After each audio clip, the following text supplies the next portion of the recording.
uja na mocho na kono uyamika.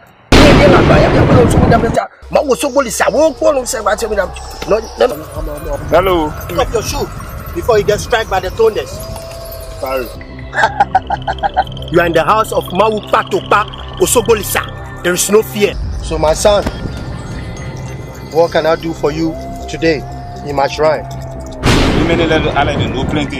I want for them to be arrested. I want for them to go to jail. I want for them to be deported. I want for plenty of bad things to happen to them. I want to hear bad news when they want to get out in the morning. Yeah. Yeah. Keep up on the beat. Yeah, yeah, yeah. Yeah, yeah, yeah. Yeah, yeah, yeah. T12 on the beat. If you want, yeah, my bad news. You and I, yeah, oh, yeah, oh, yeah. If you want, yeah, my bad news. You and I, yeah, oh, yeah, oh, mama. God forbid, baba thing. God forbid, baba thing. God forbid, baba thing, yeah. Baba thing, yeah. God forbid, baba thing. God forbid, baba thing. God forbid, baba thing, yeah. If you don't want to see me, you must close your eyes, ready the best. If you don't want to see me, you must close your eyes.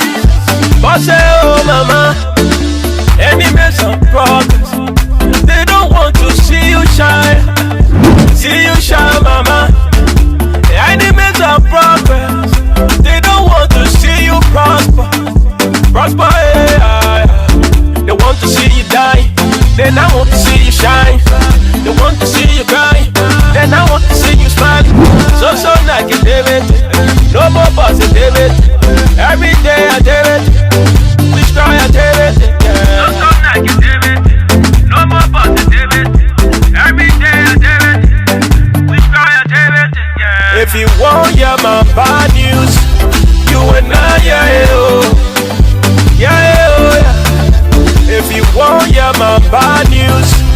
You and I, yeah, oh, yeah, oh, mama. God forbid, baba thing. God forbid, baba thing.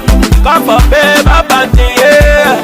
Baba thing, yeah. God forbid, baba thing. God forbid, baba thing. God forbid, baba thing, yeah. Baba thing, yeah. If you don't want to see me, you must close your eyes. Ready the best. If you don't want to see me, yeah, you must close your eyes. But say, oh mama, be a Bombay, you can't pass my eyes, hey. Enemy of progress, you can't see me, oh. I waiting for you. I Gucci, Prada. Enemy, they want scatter man dada. What I'm on carry me, they falla. I look at them on swallow me. Any man all around me, I can't see them all. Yeah, yeah. You want yeah say I suffering. You want yeah say I crying. You want yeah say I dying. You and I, yeah, God forbid. You want yeah say I broke. You want yeah say I break down. God forbid, baba thing. God forbid, baba thing. God forbid, baba thing, yeah. Baba thing, yeah. God forbid, baba thing. God forbid, baba thing. God forbid, baba thing, yeah. Now hey, you waiting for. Now my bad news you waiting for, yeah. If you want, yeah, my bad news. You and I, yeah, oh, yeah, oh, yeah. If you want, yeah, my bad news. You and I, yeah, oh.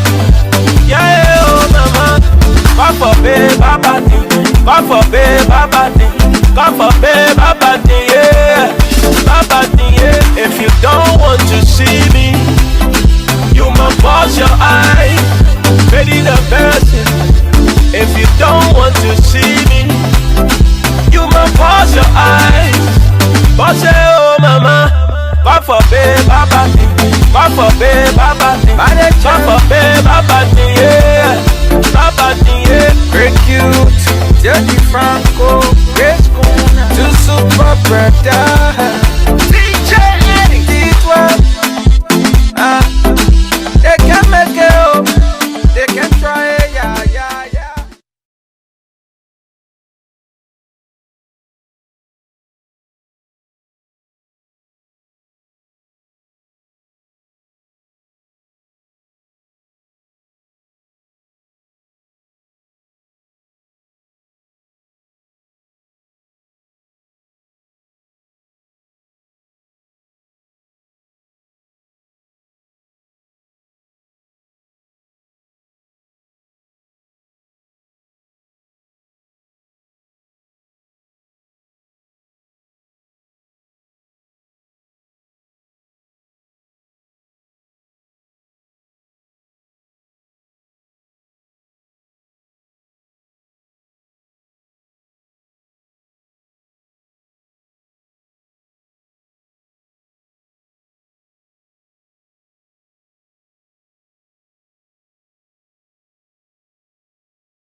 All right, please have your seats by the start.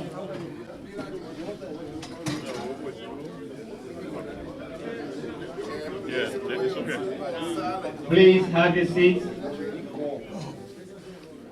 Sir. All right, thank you. Representative. All right, so we'll start, and then when the other government officials come, we just join us. First of all, I want to say thanks to all, and I also want to apologize to all of you for the delay.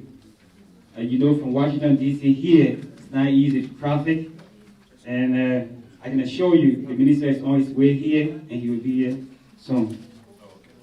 All right? So we are at the Agape International Outreach Ministry. And I think the founder is here. She's Mother Edith Riggs. I don't know if she's anywhere around here. Okay, she's not here yet.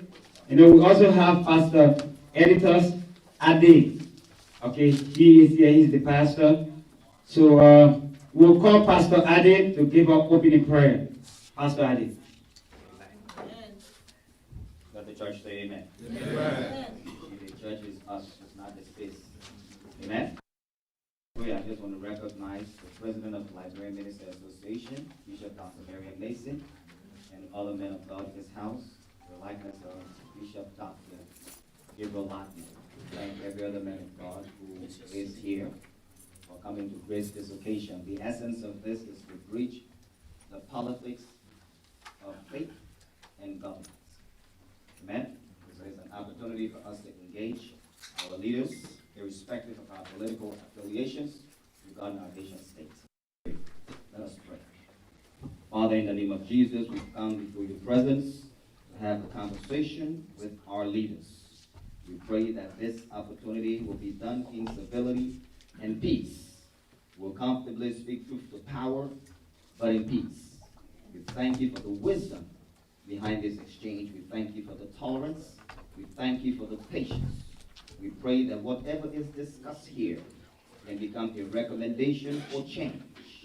We pray, oh God, that as we, a people, Liberians, serve you, we will serve you to your glory and your honor, that righteousness will reign in Liberia like rivers of running waters, not just in our churches, but in our government, from the executive to the legislature, to the judiciary.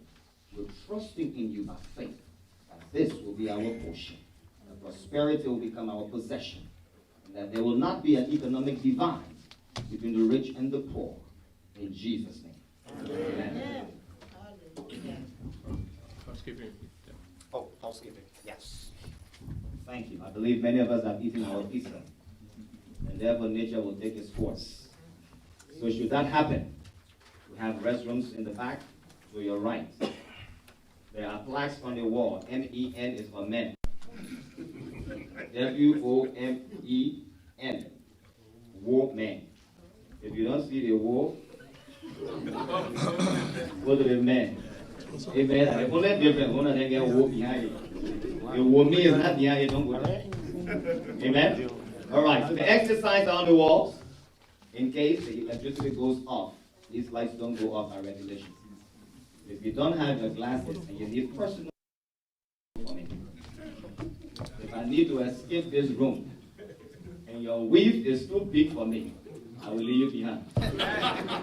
In Jesus' name, you're all welcome. God bless you. Thank you. All right, so we'll call on Councillor Dennis to make the introductory remarks and set the ground rule for today's discussion. Councillor Dennis. Thank you, Brother Sherry. Good evening, everybody. My name is Edwin Dennis. I want to introduce this occasion. This is a town hall meeting. I know you all have had burning questions going around the community regarding our economic situation in Liberia. So when the Minister of Finance got in town, he specifically requested that he wanted to meet with the Liberian community to share his views, to hear from you things about our economy, some of which you have heard, which are not true. Those that are true, he will explain. So the ground rules, we will have our table panelists. The Honorable Henry Famula is the Deputy Minister of Foreign Affairs. We have the Honorable Dixon Sibo, representative for District Number 16. And we will have the Minister of Finance, the Honorable Samuel D. Tway Jr. We will have the Minister of Information, the Honorable Lance Eugene Nangwe. Now,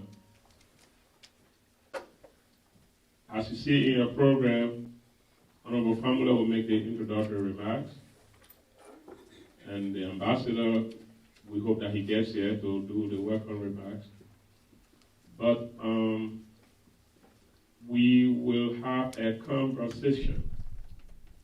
This is not going to be the regular type town hall meeting that we used to after the keynote person finished speaking and then everybody queue up to ask questions.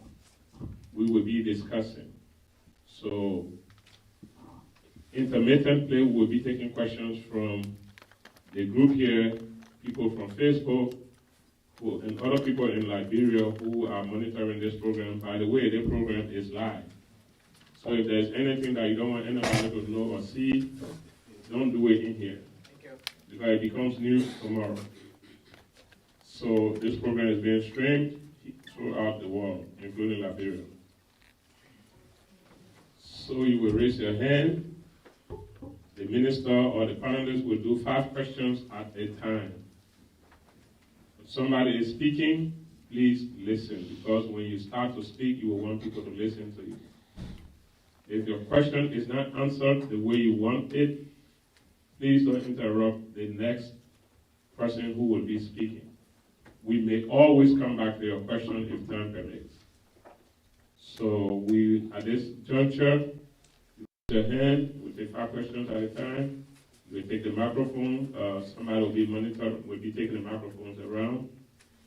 We'll recognize the first 5 persons. Raise your hand, you ask a question, the minister will take 5 at a time. Any other person at the table may also answer your question if it pertains to their function in government. So we don't want people saying, oh, yes, this town hall was specifically called for Minister Floyd to address, but if there are other questions that any of our panelists here will answer, they will also answer it. So at this time, thank God the ambassador is here. So they say, Billy go can see a beer and say, oh, Pascal. So welcome the ambassador to the stage. So please give us welcome remarks. We welcome you very well. Yeah. Here comes the minister. There you go. Come here. That's all right, man. That's all right, man. Organize. Organize. Shit. Yeah. Organize. So again, the minister is here. He will appropriately be introduced when time reaches for him to speak. The ambassador is here. Ambassador George Patton Sr., His Excellency.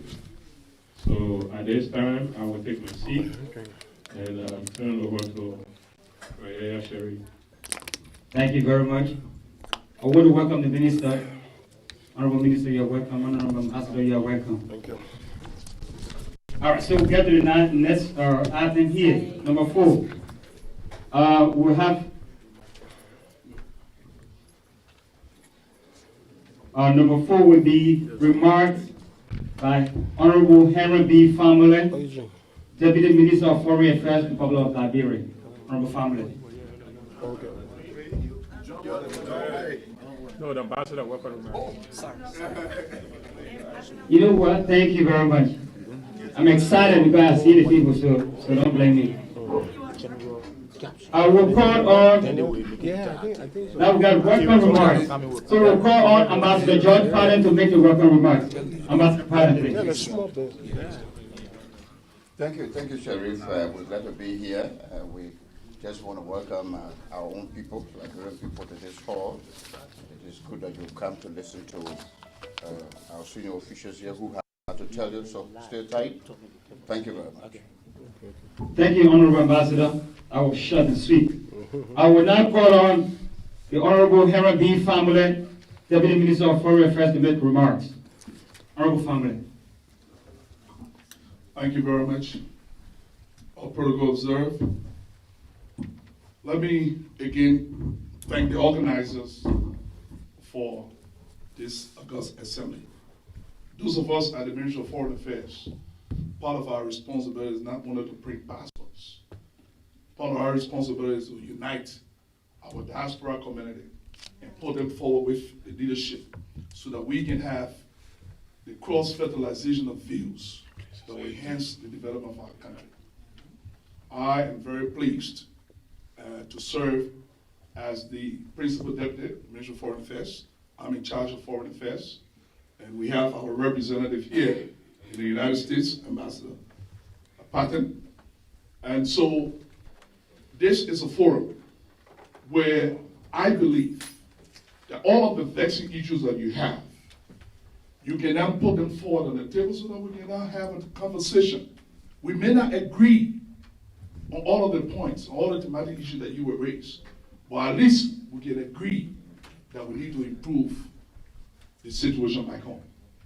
And those of you from the diaspora, you know, there's one of the sources of national power is the sophistication of the citizenry. Those of you who read international relations. So we cannot tap into your power until you harness your power for the good of our country. I'm here. I was opportune, given the privilege by the president to serve in this capacity. We did not always agree in terms of being on the same side, but the president reached out to those of us. Today, we have the opportunity to impact national development and leverage our expertise. This also debunks the myth that the policy environment of the president is monolithic. No, it is diverse. So with the diversity, what you have is a wide range of policy options that the president can adapt. I served in the legislature, and I also served as chairman of the Committee on Foreign Affairs. So we understand what we're talking about, policy issue, and and I can say my U.S. colleague, Honorable Dixon Sibo, knows exactly what we're talking about. So we can disagree on the politics, or we can agree on the country. And that's what this platform is all about. I hope as the minister makes his presentation, any other question that you want to ask us, we'll be more than willing to answer. I want to say thank you. I want to say God bless the discussion. Thank you. Thank you, Honorable Pamela. I will call on Representative Dixon Sibo to make a remark. Thank you. Permit me to be seated. I'm gratified to be in Philadelphia again. When I served as Custom Commissioner, a couple of times we came. Welcome. Thank you. A couple of times we came to make some custom presentation, and we had a very healthy discussion. But again, I'm grateful to be here. I'm on a delegation with the Minister of Finance to the World Bank Springs meeting, and we had a very good time presenting the case of our country. One of the things I just like to say before, in this brief remark, before turning over to the MC and then follow to the Minister, is the fact that a lot of us have branded our country negatively. We sat in a meeting yesterday with the Global Center for Development, and we were talking to some partners, and one of the issues that was being raised with investors who have got potential to come to Liberia is the fact that we have all branded our country so negative. And so one of the things I wanted to lay down before the minister takes the mark is that as Liberians, we need to begin to change the narrative in our country. The way we sell ourselves, it makes it even more difficult for people who have got vested interest in our country to go in. So I like to use this term as an appeal to you and ourselves who sit home, that we need to begin to change the narrative. The other day, some statistic was posted that Liberia is #1 country in the world in terms of hospitality. Nobody takes that story around. We need to see the positives, because the positives will set the platform and a roadmap for more investments to come to our country. As the minister elaborates, there are issues that may be raised that have got to do with legislation. We're going to be here to be able to provide some answers. Of course, one of the contentious issues is the issue of dual citizenship. We are one of those people who finally resolute, and so we'll give you the background in terms of our ideas. You can be able to speak to us because, again, this is a working process, and then we can be able to take your idea to ensure that we can be able to capture people very well. Thank you so very much, and I'm hoping to relate directly to me. Thank you. Thank you very much, Representative Sibo. This program is being broadcast live by the LRN. All right, the Liberian Radio and TV Network is being broadcast live. So if you're on Facebook, you can share the program to some of your friends. All right, so item number 5 or number 5. No, don't put it that way. Item number 5. And this will get English. All right, so the 5th item here is presentation by Minister of Finance, Honorable Samuel D. Twer Jr. We all been here waiting for the ministers to come. If somebody told me that the minister not coming, you're all fool. Just the minister coming, and then you're not going to here. We not see the minister. We see the minister to come. Even when on Facebook, the minister just see the program starting 3:30, 9, 5:30. The minister is not here. Thankfully, the minister is here. So, Honorable Twer, welcome to the mic and do your presentation, sir. Thank you. Thank you very much.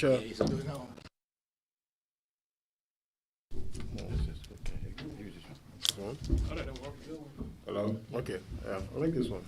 Sure. Yeah, it's beautiful. Thank you. It's great to be in the city of brotherly love, and what is a sisterly affection. Yeah. The last time I was here, I had one of the most stimulating intellectual exchanges. So I always look forward to come to talk to people here. I find depth, I find rigor. So I think I've been to Minnesota as well, but I really like the engagement in Philadelphia. So I look forward to. I don't have I don't want to say I have something to present. There are a number of we've been in the country, we follow the issues. I'll just provide, I think, in 3 broad buckets. Our conversation at the just ended IMF World Bank Spring meetings to see the progress the country is making. I'll talk a little bit about the IMF program, what that means.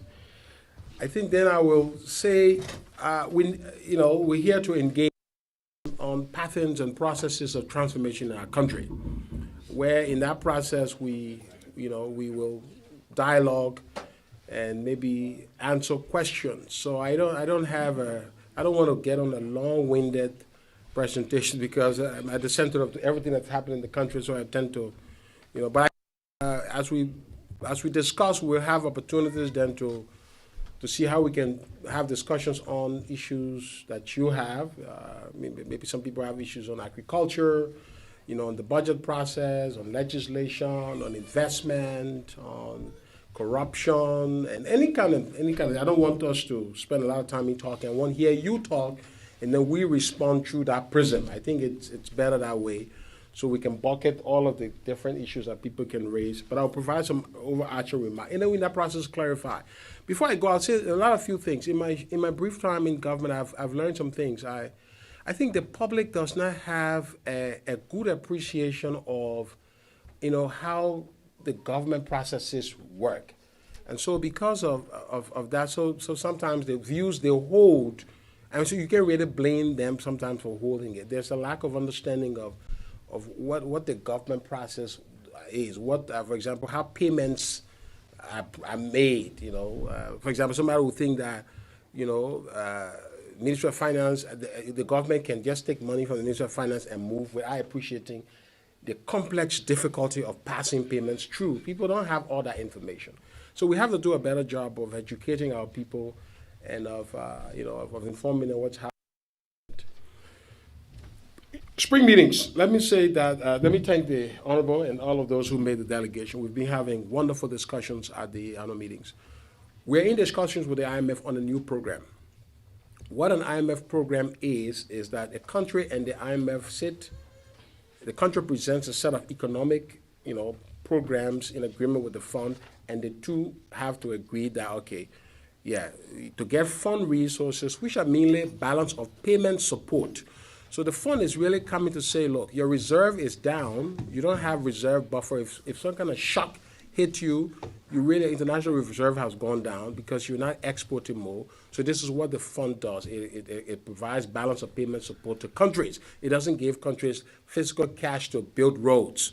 So when you say IMF program, it's not bringing money for you to build roads. It's bringing money to the central bank, your central bank, to support your reserve. The country reserve has gone down because the country is now receiving the kind of US dollar it used to receive. So because of that, it's not able to support its balance of payment, so it needs the IMF. So that's the program we are negotiating. The key advantage of that also is that when you join the IMF, then you get more credibility. A lot of times when countries are not in, and to be honest with you, when countries are not in the IMF program, they tend to take more hits than when they are in. So internationally, multilateral institutions are a little more skeptical about you if you're not in the program. We've not been in the program. The last IMF program ended November 2017. The government did not go into a program. The government made a decision to go into a program sometime, I think, April of this year. So we've been negotiating that. So when you're out of the program, technically you face more rigidity. For example, one of the shocks we received is a major size of 20 million didn't come last year in the budget. So we see a budget is something that you say, I will give you 10 million, or I will collect 10 million of revenue. If somebody promises through a budget support, I won't say the entity name, to give 10 million, and if that doesn't come, what that means is that you then have to either find new 10 million or cut down the expenditure. And so if that money was intended to pay people, then obviously you can see where the shock will come because that 10 million. So we faced significant shock in the close of the last budget year because some of the budget support did not materialize, and we know one of the reasons it didn't materialize is because we're not in an IMF program. So we decided to go to the program, and then we're discussing some of the terms of the program. Let me say firstly clearly, the whole idea of reforming, welcome the Minister of Information here. The whole idea of reforming the government, this government began with the government itself. When the president came to office, the first thing the president did was to say, look, the budget you have here, I think we met a budget of 563. We took office January. We look at it and say, we have to recast this budget because there's no way we can continue on the path that we met. So the first move of the new government was towards fiscal reform. It slashed the budget and slashed the deficit. So we recast that budget, reduced spending. In that process, we saved $13 million that went into, no, actually $9 million that went into financing 13 pro-poor projects. That is the first evidence that the government was dedicated to reforming. As part of that, the president announced that we are going to do what we call a pro-poor cut. So the meeting he took office, fiscal reform was on his agenda. The highest government people were making, some people were making $15,000 in the government. The president said nobody can make more than a minister. That was a major reform. So that told you definitely we're on the path of fiscal reform. He cut that. And then we passed the budget of 570, which was a very difficult budget. When we passed 570, it showed that we were too ambitious in passing 570 because revenue ended in that year at 480. So you had a massive, so the budget wasn't credible, technically. We didn't recast that 570 budget, but we tried to hold the line towards the last June. And for the first time, then let's say this, you see, we have to state the facts. Since January 2018, we began to experience salary arrears in May. But I'm telling you, the reason you're experiencing that is because some of the things that you budgeted for, well, they didn't come. So you have to start dealing with salary arrears. So at the end of the day, that's the shock we face. And then we decided we're going to the program. What are the terms of the program? There are three big buckets in the program. Fiscal reform, monetary reform, and then we have governance, and then we have what we're calling a private sector stimulus aspect. We're negotiating with the fund that, and I just made that point to the new executive director of the IMF, Kristalina Georgievna.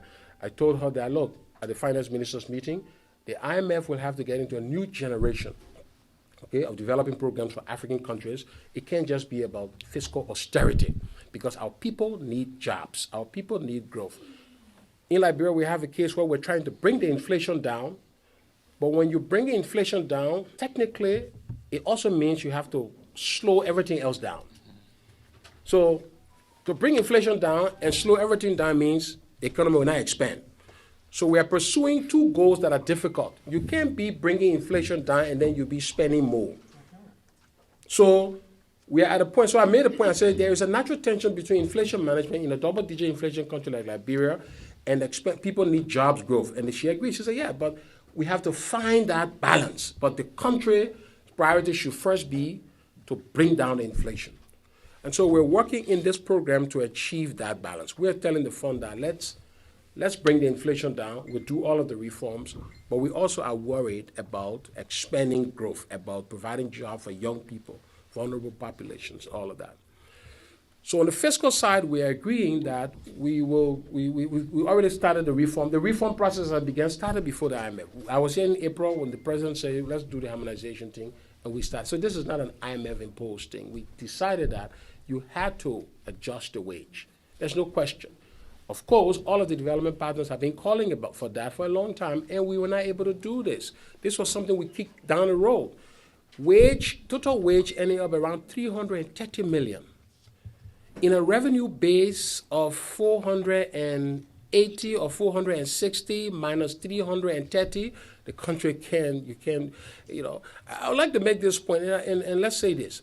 There are 70,000 people working for the government. On a ratio of one person supporting 10, that means 700,000 people are benefiting from any expenditure that goes to the government. If we took that ratio 10, if that ratio is less than 10 on average per person, and you're talking about maybe 400,000, the country has a population of 4.7 million.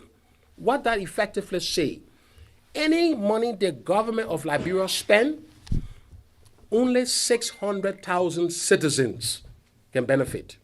4 million citizens have no impact on government spending if you went by government expenditure on salary and things like that. So we face the choice between saying, okay, we have a country of 4.6 million people. Let's focus on 70,000 and their benefits. Let's forget about 3.5 million who have no jobs, have nobody. There are people in this country, in Liberia, who have nobody who has ever worked for government. Before I say it's working for government now. What we are saying is that our budget process cannot be exclusively focused on those of us who have the ability or have the privilege to be working for government as a secretary, as a minister. We should think largely about some 3.5 million to 4 million other human beings that have nothing to do with government spending. And so when you do the wage reform, it is because of those other people that you are doing it.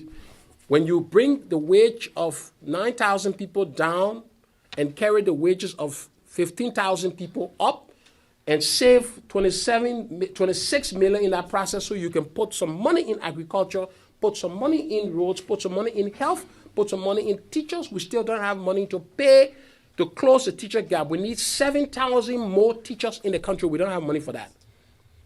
So when we do wage reform, we find money for those 7,000 teachers to say, we can't pay you too much, but we just want you to be standing here. Even if you're talking thin and not missing, just be pretending. At least the children will go study something they will benefit. But don't leave it. The classroom should not be empty. We're solving that problem. We're solving a feeder road problem. We're solving an agriculture problem. This year, I've been parling to this. Somebody say, well, I mean, well, we can get 50 million can go in agriculture. You see, sometimes in the public space, we talk like something. Somebody said we should find 25 million, just put in the agriculture. Huh? The question of where it come from? 200. So the wage reform we do, we have brought wage to 297. 297 wage that a reform or that 27, all they know is that 297. You got debt. 60 million in the budget. These people pass 60 million, they say debt. That debt we're talking about, that only debt for central bank long-term loan, capital notes, and instruments. They're not debt for SETI brother or for somebody who supply government with no money in the budget to pay local people. We got to find, we're working with the fund to find how we can start bonding those people debt. We only got money to pay long-term instruments, 60 million, half of it going for the the loans that we took, and the other half going for those long-term instruments. We really don't have 70,000 for goods and services, gas, everybody, for the whole government. Where you would take 25 million from to give to agriculture? Where that one coming from? It's not there. So, I mean, honestly, the way the fiscal reform is addressing these kind of challenges that say, you're live within your means as a country. Everybody should just say, if I get my salary, I will buy gas from inside. And some of the other gas that government give me, you can get that one. And my brother, they're all preparing to do that one now, because we at a point where we say, look, let's just conserve, bend the corner. As we grow, we can get back. Everybody should make the sacrifice. It's a national call to sacrifice. We're not the only ones, Sierra Leone, other countries. In fact, the global economic picture for Africa now, the Africa Pulse came up. In fact, the whole world is going through a recession. We just told that at the meetings. And for Africa, the challenge is there. The Africa Pulse report from the World Bank just came out. All countries are facing investment challenges, macroeconomic challenges. So everybody got to calm down. Calm down. No longer we try to, look, we have to pay for the years of surplus that we didn't do anything with all the money we got. Let's say it. We got plenty of money here, and we didn't do much with it. Now, money gone down, it's time to conserve and then put our house in order. When the glory days come back, we'll be okay. So we're working on the fiscal side with the IMF to do wage harmonization. We're also agreeing that, look, this time we're not going to borrow from the central bank. That's a major reform there. The central bank had barely been bankrolling the government since the central bank was founded. From national bank to central bank, all that bank has done is to provide government money, in a way that can be inflationary, right? Yeah, if you don't have, if government has to borrow to spend, that's inflation. Economists call that inflation. So one way to fight inflation is to not allow the central bank to monetize your debt. The president in an economic speech said he was not going to do that. We are drawing the line. Now, we've borrowed, our new government borrowed from the central bank. We owe the government, central bank, around some $460 million. The new government owed the bank around, President, we are effectively 8 million plus the debt that we're now having close. So our debt will be 8 plus some, because we inherited debt that we roll over. So both governments have borrowed. The previous government, of course, have borrowed more from the central bank than we have. We now say we draw the line. The buck stops here. The president say, let's go, let's make the central bank independent. Theoretically, a central bank in Africa is not independent. Maybe in Europe, the central bank's monitor. But in Liberia, we're trying to make our central bank not independent. We're no longer borrowing. No borrowing means you have to be disciplined. When you budget for something, you have to stay within that means, because you don't have the central bank anymore to run to. Even borrowing from EcoBank under this program, we also discourage, the fund is not going to allow that. Because that also means we'll be lazy. So it means that, when I get money, I run to EcoBank. No. We say no borrowing. So essentially, for government operations, we are saying no borrowing. That's fiscal rigidity. We'll only spend the money that's in the consolidated account. So it means we have to monitor revenue targets aggressively. Where they are falling down, we got to cut expenditure and hold the line. That's the kind of fiscal thing. We never had that kind of rigidity, even under the old IMF program. I've always IMF people, I say, look, you've been here when this country financial crisis, all of you were here. They say, yeah, let's draw the line. Let's look forward, Minister. I said, okay, we'll look forward. On the fiscal side. On the monetary side, we're putting into place a new monetary framework. The basic thing we've done in the country is to use the US dollar that comes from iron ore, from the US dollar you send to people. We have been able to use that to hold our exchange rate over time. The exchange rate has always been going up. Since 2005, the exchange rate was 50. Today is what? How do you move from 50? How do you get from 50 to 212? It means something has always been what? Increasing. So we have never had a monetary policy to stabilize that rate for a appreciable time. It's always been going up. The difference between the past and now is that it was going up slowly because you had too much US dollar. Today, you just don't have that amount of US dollar to stop it from going up. That's the fundamental. Nobody press any button to say let exchange rate go. It is a function of your economic fundamentals. So it's not a policy thing you say, oh, yeah. So now what we're saying to do now is we're going to say let's go to a monetary policy framework that can stabilize this rate over time. That means that instead of taking US dollar and do auctions or mopping to keep the money, you don't even have that US dollar again, let's go to interest rates. If the interest rates are high, let's raise the interest rates so that people can put their bank. Today the saving rate is 2%. We are working so that the bank can raise the rates to around 28 to 30%. It's called in economics the Taylor rule, because inflation is that high, so the rate must match inflation. Then people money is protected. Then the people who keeping the money under the mattress will go to make more money because the rates are now high. Somebody say, oh, but Minister, if you raise the rate, then you're going to kill investment. Okay, I just said that earlier. When you're bringing inflation down, you also have to know that you have to slow the expansion also, because the expansion can mean more inflation. So we have to choose right now. Right now, the real choice is to bring down inflation and protect the income of the poor. But as the interest rate comes down, of course, as the inflation comes down, then the rate will come down until it gets to a new equilibrium. But I think that's the major framework. There are other transactional things that we have to happen also. Sierra Leone, for example, have placed with limit on how much people can withdraw from the bank. We've been trying to do that. We say, well, it's a forced measure. You don't want people to say when they put their money in the bank, they can't get it out because you're giving them capital control. So people have different views about these things. That's why we say the major policy reform is through the interest rate. So the central bank is also going through its own reform. You're aware that the president is in search of a new central bank governor, right? The executive governor. You're aware that the fund is also providing some internal audit support for the central bank to improve the capacity of the bank. Some of the challenges we've recently seen is that the bank itself has shown weaknesses in time. So some of the strength we thought was there is actually in evidence not there. So all of that reform is happening at the bank, all right? So we're agreeing with the fund that we'll do the fiscal reform, we'll do the monetary reform, and then go on the governance side. We're trying to establish a special corruption court, all right, to fast-track corruption cases, to publish fiscal data transparently. We are reporting every purchase of toilet paper now to the IMF. You government buy paper, pencil, the IMF will see it. The fiscal data is granular. Everything sent to the IMF. Full transparency. That's the path we're going on. All in the interest of saying we'll get the fundamentals right in the country that we've never gotten wrong. I mean, we've never gotten right before, but now as a country collectively.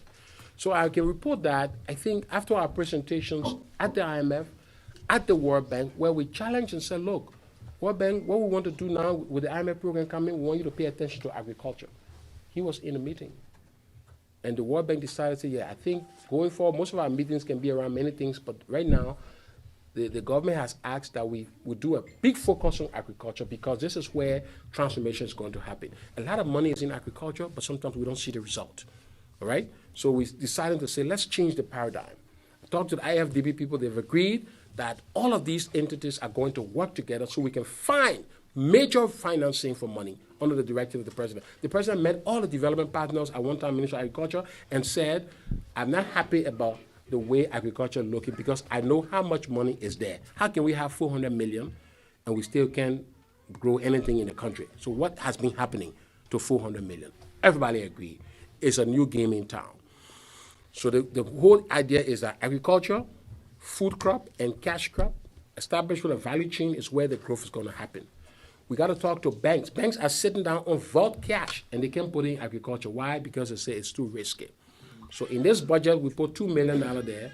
I think 1.5 million of which is to try to tell the banks, so you see, every year from now, we will always put 1.5 million there to guarantee lending to agriculture. We don't want to use that money to give it physically to Ministry of Agriculture to go do something.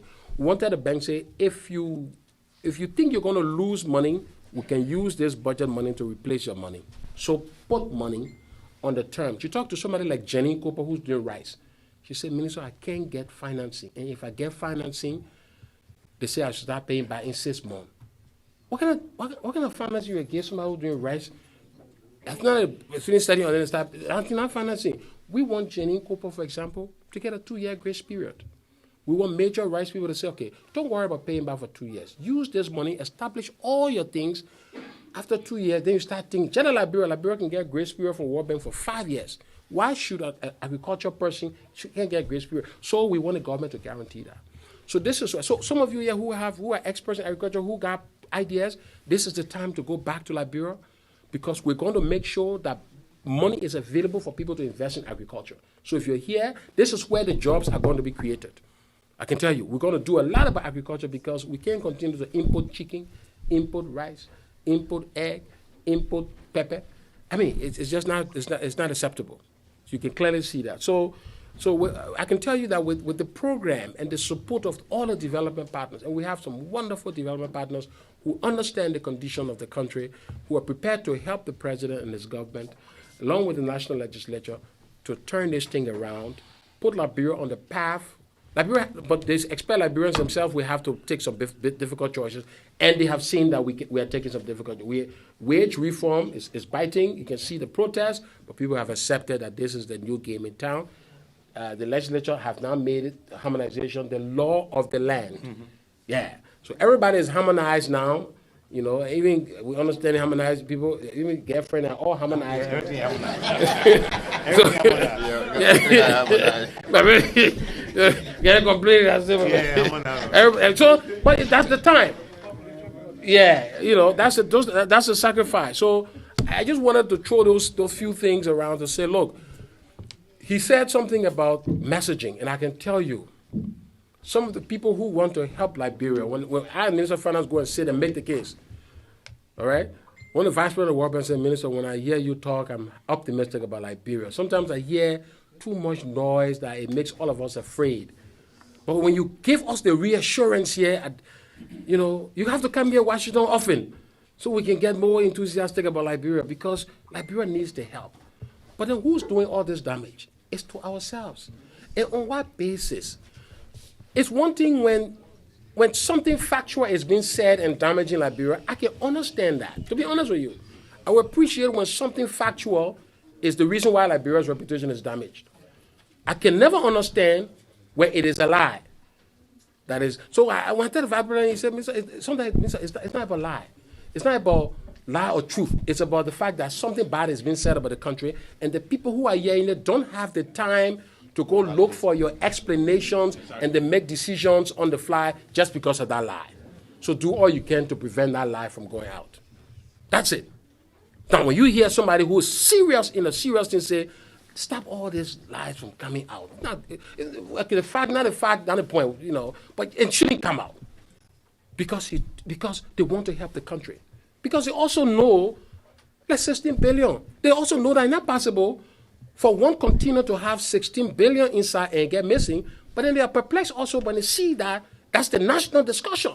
So sometimes they say, I get what is going on here? Because but it says damaging to the country to say that a whole country of money supply got missing. You know, I think you call some kind of number, say there was some fraud, they can understand that one. But they say the whole money in the country got missing. So only two things can happen. One money, everybody get out, there's no Liberian dollar, or everybody start looking, oh man, but that one didn't happen also. Or there's just surplus Liberian dollar to the extent that you get laying all on the ground. You know, but those two things, but for more than 6 months, the country debated, the country was held hostage. Investors made decisions on the finding of Crow people. You put the country growth back. One of the most important appeal I have for you in Philadelphia here is if you can do nothing for Liberia, just make sure that when you believe in something about Liberia, it must be the truth. If you don't think it is the truth, then don't add to the debate for somebody else to believe it is the truth. Ask questions. If you don't know that something is the truth, ask questions, say, is this possible? Can I learn more? If the debate is about, can I learn more, it's a different thing. If the debate is about something that didn't happen, but then when you know it didn't happen, the damage already done. You hurt your country when you hold perspectives that are not true. So today we really want to talk also about how we engage you as ambassadors for your country. Look, let me tell you, I don't care how Liberia turns to America, because there are politics here in America, and America developed. You ain't see the politics with Trump, and people do not politics, but this is a developed country that is intense in politics. Mm-hmm. What we want for Liberia is, let Liberia not be in politics always in a poor state, because there is always politics for any stage of development. Let's all work to move Liberia from here. When we get here, we still playing politics. When Liberia get here, there will still be politics. But Liberia going. You'll feel proud when you go Ghana Post talking about Liberia development, even though you're still playing politics. How do we play politics so that the country can be going while we playing the politics and not the politics bringing the country down? That is my plea to you. And so all Liberians around the world have to protect this country because that's the only thing we have. There's only one man or one woman who can govern a country at a time, or one party. When that party wins an election, they have the space to govern. They must be given that chance to govern. They will make mistakes, they will do right things, but the governance process must be the place. You can't shut that process down because you think you are not the one in power, or you want the government to do what you think should be done on your agenda that the government is not doing. It is the government's agenda. You go to the election on the merits that, oh, this government said it was building the Southeastern Road. And by the time you look, they didn't build the Southeastern Road. So you see, we told you to go. That's how you do it. But if you're afraid that the Southeastern Road is going to come, if you're afraid that all these things are going to be there, and you don't want that day to come to run, but you want to shut things down, then that's a problem. And then everybody around the world is going to hold back, and we are going to be affected. What John does to Paul will also happen to John. Let's say that. Destructive politics is not a good thing. William R. Talbot in 1979, before he overthrew, was complaining that he does not have a magic button to press to bring inflation down. That I've seen debate, imagine since Talbot the things that happen. Inflation is an economic situation. You cannot politicize the structural problems of the country. The fact that we can't grow rice is something that we all have to put hands together to do. It's not something that you expect a government in 1 year to do what it do for 100 years. Not fair to any government. So I hope we'll be able to interact and answer some of your questions, provide you what the facts are. Separate the facts from the fiction. I'm going for go now. Yeah. Oh, but that's the reality there. Yeah. The fact, let's stay with the facts and debate the facts. When we go to the fiction, anybody can entertain fiction. Yeah, anybody can entertain fiction. But let's stay with the facts and help our country. Thank you very much. Thank you, Honorable Minister. Thank you very much. And we can see the hands up. I think I will have Councillor Dennis here to assist me with the speaking of the questioning, okay? So I will be on the other side, and Councillor Dennis will stay here. Again, thank you, Minister Twain.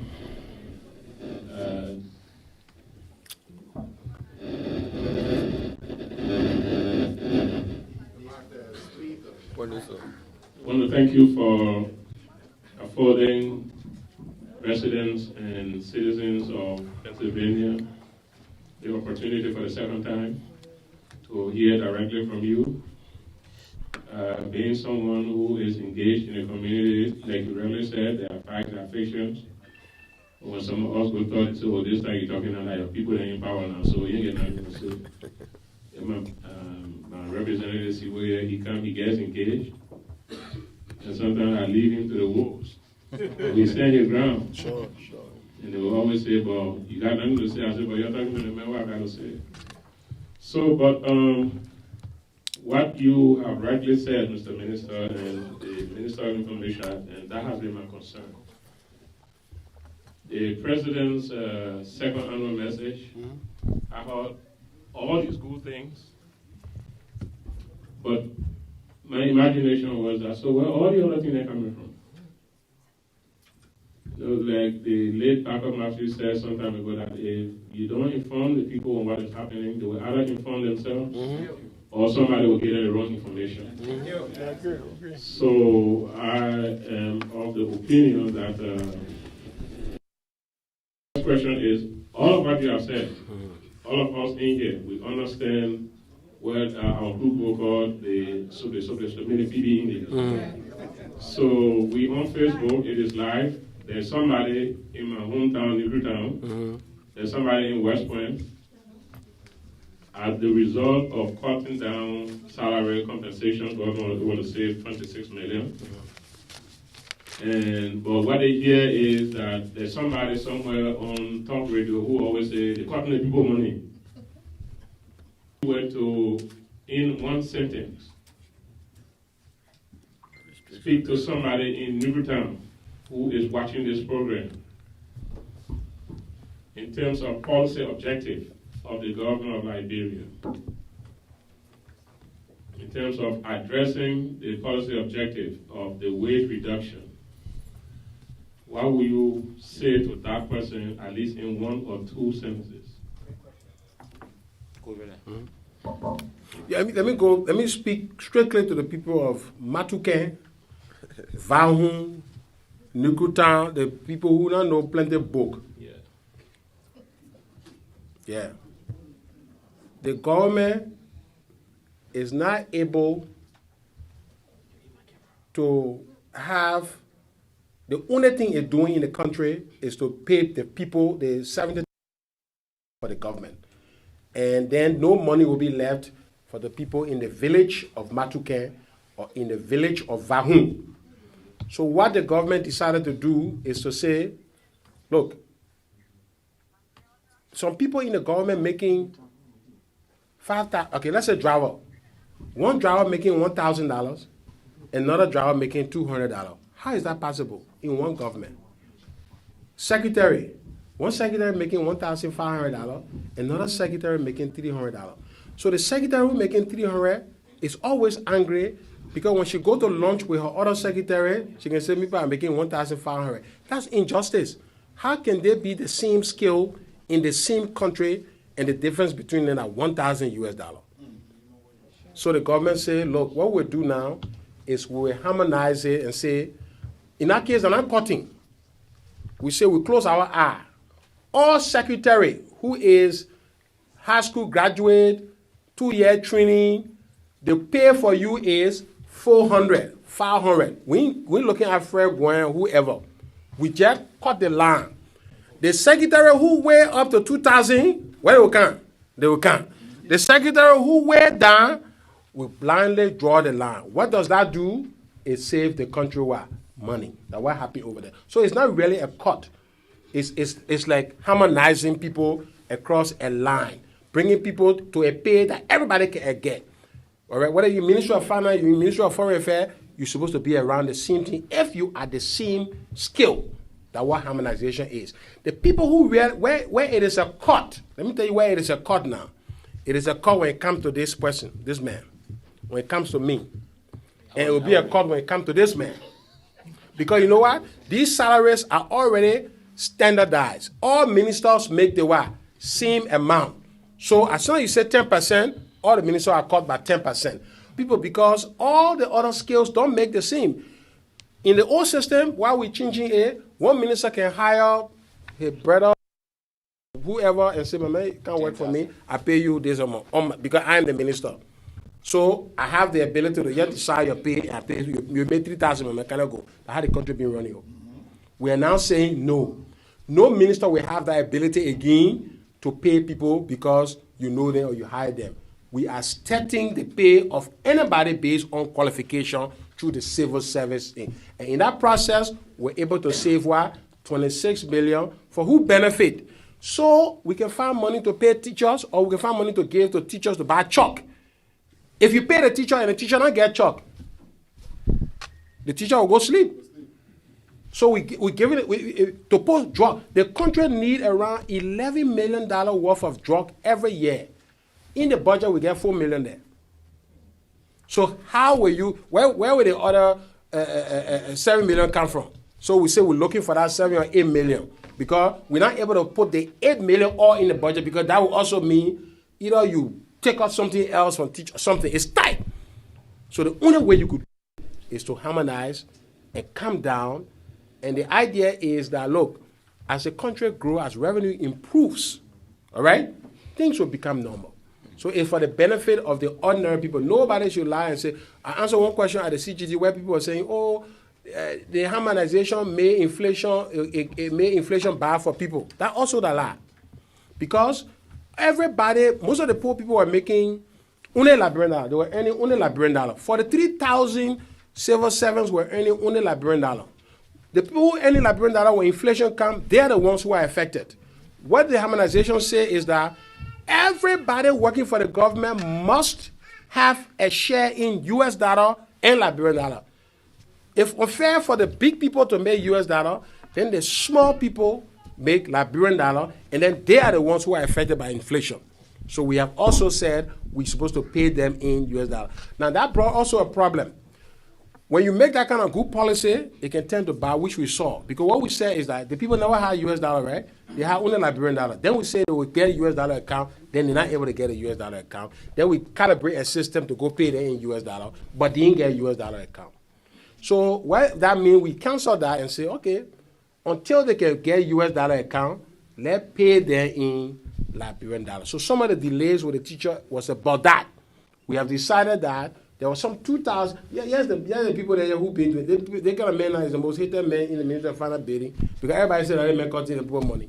These are the conditions with the differences where everything the poor attacking him. But it's a reality. He himself got a massive cut. They may tell you. You know, I used to work for consultant at Ministry of Finance before. I was making 7,000. No consultant right now will make that kind of money that I used to make. Right? Okay, that's it. So, down. So I think that's what the whole process is about, is for benefiting the poor people. All right, so JJ. Yeah, I know. we will, Minister and the member of the table here, we will take 5 questions at a time. And please, it's 1 minute, trust me. I know some people say that why they don't let me look on downtown hall, but it's 1 minute. If you go over 1 minute, we'll take about 1 minute plenty. All right, thank you. So, 30 seconds. well, we're going to 40 seconds. So if you have questions to ask, please ask a question. All right, so we'll take 5 at a time. 1. You don't have a question? Oh. No, I'm coming in. 1. The pastor by. No, they might have email. Oh. 1. Former President Oluwifa, Dala Akwe, Reverend. Yeah, good question. Don't take no skip now. Yeah, we will get thesis. Tell Mark Roman. Hey, Mark Roman. Yeah, he didn't go on the street. Tell Mark Roman. Why you want to make a Yeah, I want Mark Roman. Yeah, I choose. I'm already misinformed. All right, the 5 people that have identified, or the 5 persons, please keep your hands up. JJ always talking to them. Brother Viega, former But keep your hands up. If I pass you, don't say my hand was up. Please keep it up. All right. So we start with them. They help you all, right? Thank you very much. Thank you, well, my name is Roland Perry. I'm a journalist from Liberia. My question is simple. You know, every time I see the president travel out the country, and it has been a big issue now, the president travel with private jet and what have you. I just want to know if it is the government of Liberia that pays for his travel. And if it is true that the government pays for his travel, I want to know how much, for instance, it cost the president to travel from Monrovia to Ghana or to Gabon, for example.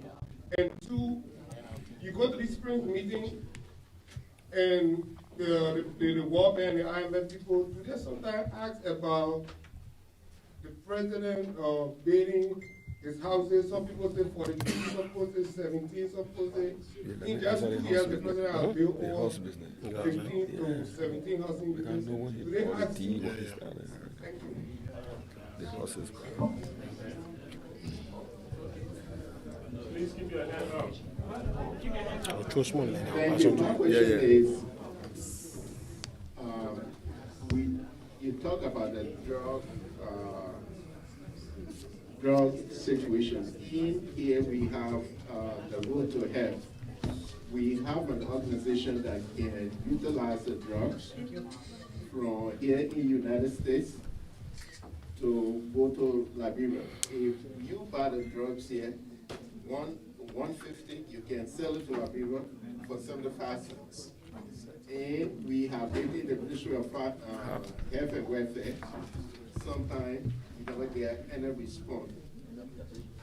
And my second question, you almost alluded to it before. The legislature have already approved the dual citizen. When will the president sign it?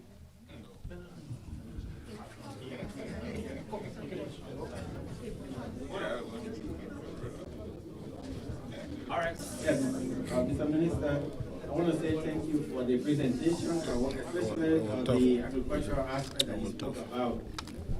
My question is, I was opportunity to have traveled to Liberia 2 years ago, and I met with Mr. McIntosh, and he told us in his yard where they have about 15 containers of agricultural tools.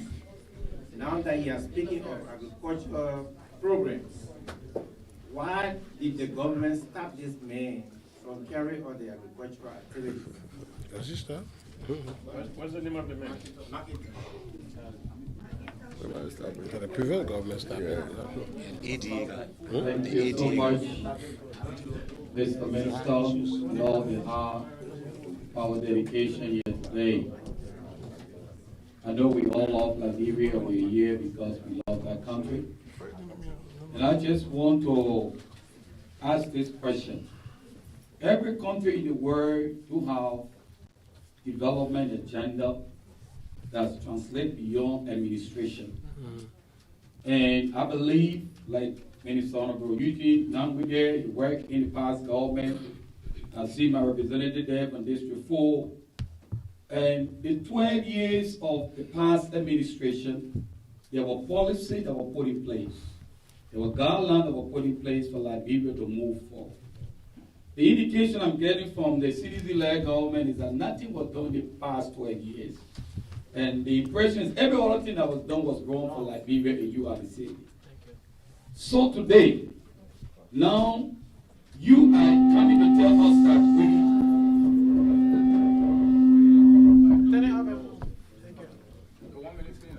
today, the understanding I'm getting for you, don't talk about divisive policy. Let's talk about how to build a country.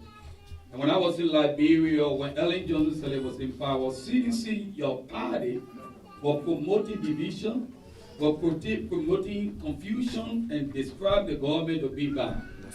Why can't you come up and tell us that we all made mistakes, we all make error, and let's not come together? But still, today I'm hearing that the government in the past, they wrong, they were corrupt, and you people are the same. All right, so that's the question of that. Please keep your hands down. I'm very determined to come here. No, I'm not determined to come here. Please. I know I'm just Honorable Minister, welcome. Welcome, Mr. Namwe. Welcome, everybody on the platform. It's good to have you in town. I have a few questions for you, Mr. Twe. The first question to you is that when I hear you talk about the civil service, you say about 70,000 people on payroll. When you talk about how many people are on payroll at a time, can you please explain to us? And then I also heard you talk about, the harmonization and its holistic form. The way the harmonization is going on right now, we're taking people's salary from them. You're saying at least there are people from the bottom that are coming up and people from the top that are coming somewhere in the middle, right? It makes sense. But in the midst of everything that is happening in the country right now with the economy, the U.S. rate is climbing. So people's living standard is technically reducing because the U.S. rate is going up. The disposable income is fading away because we're taking money away from them. I don't know what, I don't know what mechanism, we're using to ensure that the people that are working for government are getting salary. Because at least somebody that makes $1,000 for government in Liberia, it's not just him that is benefiting from that $1,000. There's a whole long list of people behind him that are also depending on $1,000. So I don't know how you can address yourself to that amount of people that are losing money. The third part that I wanted to ask you about, Mr. Twe, is that so let me what's my phone? You forgot. Okay, check the one. There goes my knowledge. I'll start for him. So you said, okay, so you said there was, the Liberian government owed the central bank right now $460 million. What portion of $460 million did the CDC government incur? Thank you. All right, before the minister can address the question, we'd like to inform you that Deputy Minister Augustine Flomo has just arrived from the Ministry of Finance. Okay, again, please let's respect others when they're asking their questions, because the platform guests who would like to hear them correctly so that they can provide the appropriate answers. When you are asking your questions, when other people don't listen.